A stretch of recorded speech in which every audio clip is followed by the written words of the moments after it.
नमस्कार दोस्तों, स्वागत है आप सभी का देश दुनिया की मुख्य ताजा बड़ी खबरों में। सबसे पहली बड़ी खबर जो सामने निकल कर आई दोस्तों कि दिल्ली एमसीडी चुनाव के ओपिनियन पोल में ओवैसी ने रचा इतिहास। दिल्ली एमसीडी चुनाव में 15 सीटें जीत रहे हैं असदुद्दीन ओवैसी। कांग्रेस भाजपा को पहली ही बार में दे रहे हैं झटका। वहीं आपको बताएंगे दोस्तों कि कर्नाटक में भाजपा सांसद की धमकी के बाद बस स्टॉप से रातों रात गायब किए गए मस्जिद के आकार वाले गुम्बद, कांग्रेस एमएलए ने जताई नाराजगी। वहीं आपको बताएंगे दोस्तों कि गुजरात में आम आदमी पार्टी की बनेगी सरकार, केजरीवाल ने लिखकर किया दावा।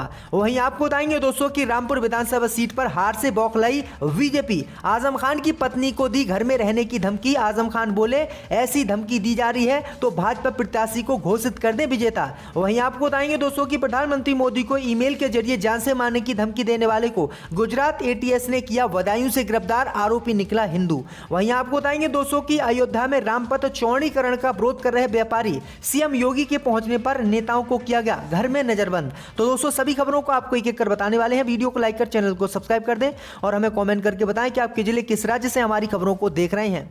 इसी बीच बढ़ते दोस्तों अगली खबर की ओर। तो दिल्ली एमसीडी चुनाव में वोट काटने के आरोप पर भड़के असदुद्दीन ओवैसी। बोले मैं सिर्फ 15 सीटों पर लड़ा हूं चुनाव, बाकी सीटें जीत ले कांग्रेस और आम आदमी पार्टी। जी दोस्तों, आपको बता दें कि दिल्ली नगर निगम चुनाव में असदुद्दीन ओवैसी ने दंगा प्रभावित इलाकों में उम्मीदवार खड़े कर दिए। उम्मीदवार असदुद्दीन ओवैसी की पार्टी के खड़े होने के बाद लगातार आम आदमी पार्टी कांग्रेस असदुद्दीन ओवैसी पर वोट को बांटने का आरोप लगा रही है। वहीं आपको बता दें कि इसी आरोप पर जवाब देते हुए असदुद्दीन ओवैसी ने कहा कि मैं केवल 15 सीटों पर दिल्ली में चुनाव लड़ा हूं, आपको अन्य सीटों पर जीतने से कौन रोक रहा है। दरअसल आपको बता दें कि असदुद्दीन ओवैसी को एक ऐसे फैक्टर के रूप में दिल्ली में देखा जा रहा है जो दिल्ली में मुस्लिम वोट बैंक को विभाजित कर सकता है। असदुद्दीन ओवैसी की पार्टी ने दलित नेता चंद्रशेखर आजाद की आजाद समाज पार्टी के साथ एमसीडी चुनाव में दिल्ली में गठबंधन किया है। दंगा प्रभावित इलाकों में उम्मीदवार उतारने पर ओवैसी पर वोट बैंक तोड़ने के आरोप लग रहे हैं। दरअसल आपको बता दें कि कांग्रेस और आम आदमी पार्टी आरोप लगा रही कि ओवैसी ने दिल्ली में दंगा प्रभावित इलाकों में अपने उम्मीदवार उतारकर मुस्लिमों के वोट काटेंगे और ये भाजपा को जिताएंगे। लेकिन असदुद्दीन ओवैसी ने कहा है कि मैं सिर्फ 15 सीटों पर चुनाव लड़ रहा हूं, 250 सीटें दिल्ली एमसीडी चुनाव में हैं, बाकी सीटें आम आदमी पार्टी और कांग्रेस जीत ले, मैं क्या रोक रहा हूं। तो ये बड़ी अपडेट आ रही है, असदुद्दीन ओवैसी ने ये बड़ा बयान इस मामले पर दिया है। इसी बीच बढ़ते दोस्तों अगली खबर की ओर। तो कर्नाटक में बीजेपी सांसद की धमकी के बाद बस स्टॉप से रातों रात गायब हुए मस्जिद के आकार वाले गुम्बद, कांग्रेस एमएलए हुए नाराज। जब दोस्तों आपको बता दें कि कर्नाटक के मैसूर में एक नया विवाद छिड़ गया है। यहाँ एक बस स्टैंड पर गुम्बद के 3 ढांचे बनाए गए थे, जिनमें से रातों रात 2 ढांचों को हटा दिया गया है। ये एक्शन भारतीय जनता पार्टी के सांसद की धमकी के बाद लिया गया है। हालांकि स्थानीय कांग्रेस विधायक ने इस कार्रवाई का विरोध किया है। दरअसल आपको बता दें कि मैसूर ऊटी रोड पर एक बस स्टॉप में गुम्बद के आकार के 3 स्ट्रक्चर बनाए गए थे। बीजेपी के स्थानीय सांसद प्रताप सिम्हा ने यह कहते हुए इन गुम्बदों के निर्माण पर आपत्ति जताई थी कि इनका आकार किसी मस्जिद की तरह है। उन्होंने धमकी दी थी कि अगर 3 से 4 दिनों के अंदर इन गुम्बदों को नहीं हटाया गया तो वे खुद ही जेसीबी लेकर इन गुम्बदों को हटा देंगे। सांसद की आपत्ति के बाद दोस्तों इन गुम्बदों को रातों रात हटा दिया गया। बस स्टॉप पर सिर्फ एक ही गुम्बद है, जबकि उसके साइड के जो 2 गुम्बद थे उनको रातों रात गायब कर दिया गया है। तो ये बड़ी अपडेट आ रही दोस्तों। इसी बीच बढ़ते दोस्तों अगली खबर की ओर। तो रामपुर सीट पर हो रहे उपचुनाव में हार से बौखलाई भाजपा। आजम खान की पत्नी को घर में रहने की दी धमकी। दोस्तों आपको बता दें कि रामपुर विधानसभा सीट पर होने वाले उपचुनाव को लेकर बीजेपी बौखलाई हुए है। दरअसल आपको बता दें कि रामपुर विधानसभा सीट पर बीजेपी चुनाव हार रही है और इसी चुनाव को जीतने के लिए भाजपा ने अब आजम खान की पत्नी को धमकी दी है। दरअसल आपको बता दें कि सपा नेता आजम खान ने पुलिस पर बड़ा आरोप लगाया है। उन्होंने कहा है कि पुलिस लोगों को घरों में घुसकर धमकी दे रही है। पुलिस लोगों से कह रही कि अगर सपा को वोट दिया तो उनको घर खाली कराना पड़ेगा।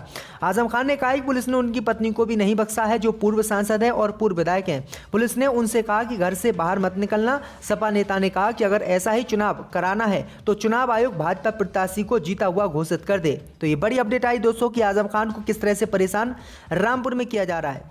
इसी बीच पर तो दोस्तों अगली खबर की ओर। तो प्रधानमंत्री मोदी को ईमेल के जरिए जान से मारने की धमकी देने वाले व्यक्ति को गुजरात पुलिस ने किया गिरफ्तार, आरोपी निकला हिंदू।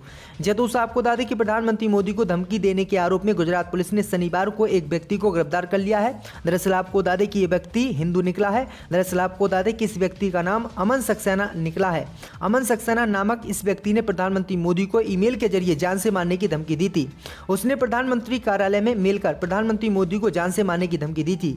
जिसके बाद पुलिस लगातार युवक की तलाश में जुटी हुई थी। गुजरात एटीएस की टीम ने शनिवार देर रात आरोपी को गिरफ्तार किया है। बता दें कि गुजरात की अहमदाबाद की एटीएस टीम ने आरोपी युवक को यूपी के बदायूं से गिरफ्तार किया है। पुलिस सूत्रों के मुताबिक एटीएस ने स्थानीय पुलिस के साथ मिलकर बीती रात तकरीबन 10 बजे आदर्श नगर मोहल्ले में दबिश दी और अमन सक्सेना को गिरफ्तार कर लिया। वहीं गुजरात एटीएस टीम ने आरोपी की लोकेशन सर्विलांस के जरिए ट्रेस कर उसे हिरासत में लिया है। तो ये बड़ी अपडेट आ रही दोस्तों कि किस तरह से प्रधानमंत्री मोदी को जान से मारने की धमकी उन्हीं के धर्म के लोग दे रहे हैं। इसी बीच तो दोस्तों अगली खबर की ओर तो केजरीवाल ने लिखकर किया दावा, कहा गुजरात में बनेगी आपकी सरकार।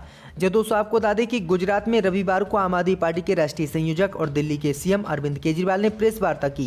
इस दौरान सीएम केजरीवाल ने एक बड़ी भविष्यवाणी भी कर डाली है। केजरीवाल ने कागज पर लिखकर दिया है कि गुजरात में आपकी सरकार बनने जा रही है। इस दौरान केजरीवाल ने कहा कि सरकार बनने के बाद 31 जनवरी तक पुरानी पेंशन स्कीम को बहाल कर दिया जाएगा। हम पंजाब में पुरानी पेंशन स्कीम की अधिसूचना जारी कर चुके हैं। यहाँ पुलिस, टीचर, ट्रांसपोर्ट, आंगनबाड़ी कर्मचारी और संविदा कर्मचारियों के काफ़ी सारे मुद्दे हैं, हम सभी का समाधान करेंगे। तो ये बड़ी अपडेट आ रही दोस्तों कि केजरीवाल ने फिर से दावा किया है कि गुजरात में उनकी सरकार बनेगी और बीजेपी यहां पर बुरी तरह से चुनाव हारेगी। इसी बीच पर तो दोस्तों अगली खबर की ओर तो अयोध्या में रामपथ चौड़ीकरण का विरोध कर रहे हैं व्यापारी। सीएम योगी के पहुंचने पर नेताओं को किया गया घर में नजरबंद। यह दोस्तों आपको बता दें कि उत्तर प्रदेश की रामनगरी अयोध्या में रामपथ चौड़ीकरण को लेकर शनिवार को 3 दुकानों बुलडोजर से ढा दी गई। इसको लेकर व्यापारियों ने समय भी मांगा, लेकिन प्रशासन ने साफ मना कर दिया। इससे नाराज व्यापारियों ने अनिश्चितकालीन समय तक दुकानें बंद रखने का ऐलान कर दिया और इसी वजह से रविवार को दुकानें बंद भी रहीं।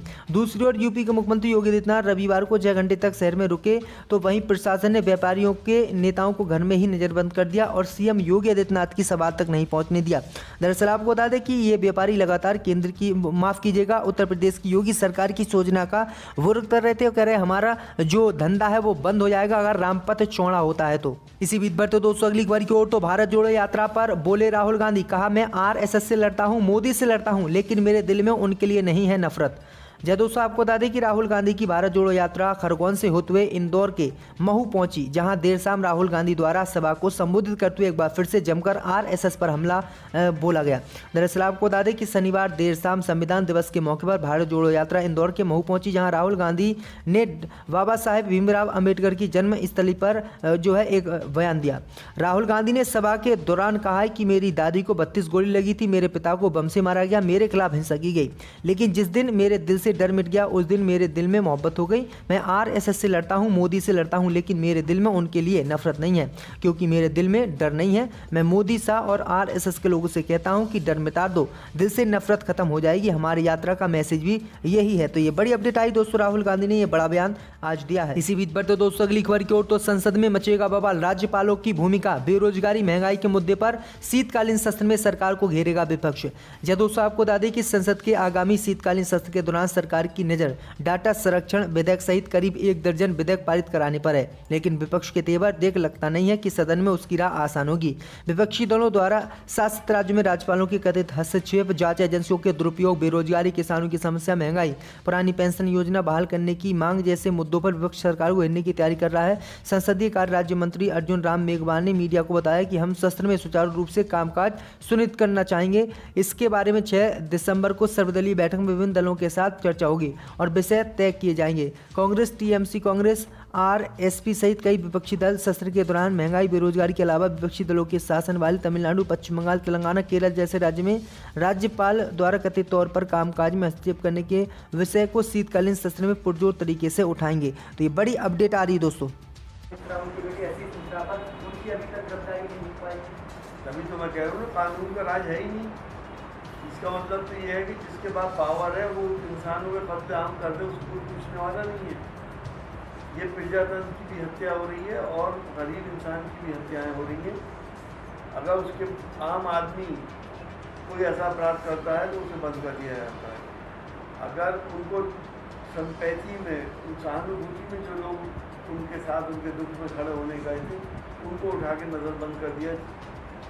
लेकिन जिस आदमी ने ये कत्ल करे वो आदमी खुला फिर रहा है। ये कहाँ का इंसाफ है और कहाँ का कानून है, हमारी तो समझ में नहीं आता कि देश अब किस तरफ जा रहा है। ये लॉ एंड ऑर्डर एनार्की शुरू हो चुकी है, डिक्टेटरशिप शुरू हो चुकी है। अभी सुप्रीम कोर्ट ने भी हाल में सुनवाई की है। सुप्रीम कोर्ट ने फटकार लगाई है कि हत्या के जो आरोपी हैं उन्हें आखिरकार अब तक गिरफ्तार क्यों नहीं किया गया है। सुप्रीम कोर्ट ने अभी हाल में फैसला सुनाया है 2-3 घंटे पहले ही। इस पर आप क्या कहना चाहोगे? सुप्रीम कोर्ट की सुन कौन रहा है? सरकार सुनती क्यों नहीं सुप्रीम कोर्ट की? अभी कोर्ट का फैसला आने से पहले उत्तर प्रदेश के मुख्यमंत्री योगी आदित्यनाथ ने बयान दिया है। उन्होंने कहा है कि सिर्फ